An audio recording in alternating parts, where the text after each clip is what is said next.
stable room temperature sodium sulfur batteries. These are the outlines of today's presentation. Let's come to the research background. As we all know, lithium-ion batteries has captivated on the market from portable electronics to electric vehicles. However, its energy density is reaching to its theoretical value. If we want high energy density system, then we require some advanced battery technology. So, what are the options which are available? We have sodium metal with high capacity and high negative reduction potential. However, magnesium and aluminum also very good candidate, but the valency is multivalent.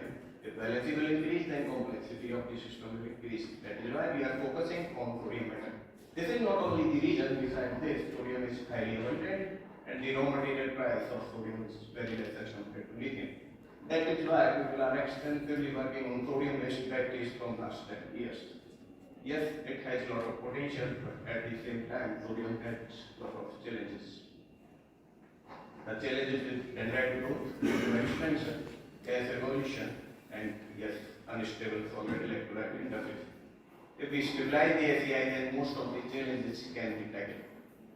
So for that, we have adopted a state-of-art technique in which we have used some electrolyte that can regulate the deposition of sodium ion. So, as we know that a small amount of additive can modulate the properties of ACI. So we tried different types of additive based on their properties, and we found a novel electrolyte additive that is 9-fluoronene in 1 molar NOTF diagonal electrolyte system. So this is the structure of that. So for any electrolyte additive, if we want their effectiveness, so we should correlate with the coulombic efficiency. For that, we have did stripping plating in half cells. We used copper as the working electrode, and we found that the coulombic efficiency in case of 9F is more than 99%. However, the reference cell is shorted within 100 cycles.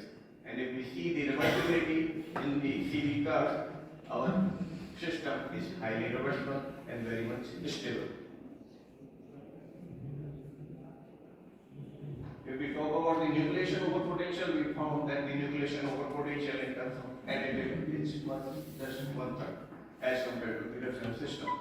So yes, we have seen this additive has a lot of capability, but what is the reason why this additive is so good? So for that, we have did some DFT calculations, and we found that the free energy of reduction in case of diagonal and sodium ion is -42.7, and 9F sodium ion is -80.6. Means 9F is more likely to get reduced. But the bonding between 9F and between diagram and the sodium ion is not favorable, and we found that this 9F molecule is replacing the diagram molecule in the solvation cell. Means this is not allowing electrolyte to decompose over the sodium metal anode. So 9F not only increase the solubility but also protect it from dissociation.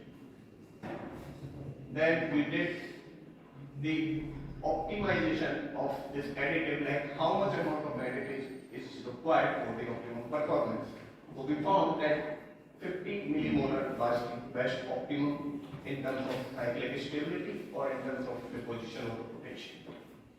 Then we used the same amount of additive, and we did stripping plating in case of sodium symmetric cell at different current density from 1 mA/cm² to 20 mA/cm².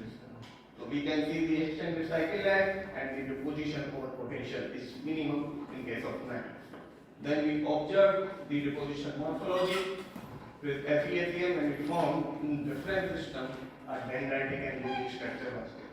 But in case of 9F, the deposition was very smooth and we can perfectly. If we see the charge transfer resistance with the help of 9F charge transfer resistance, just please.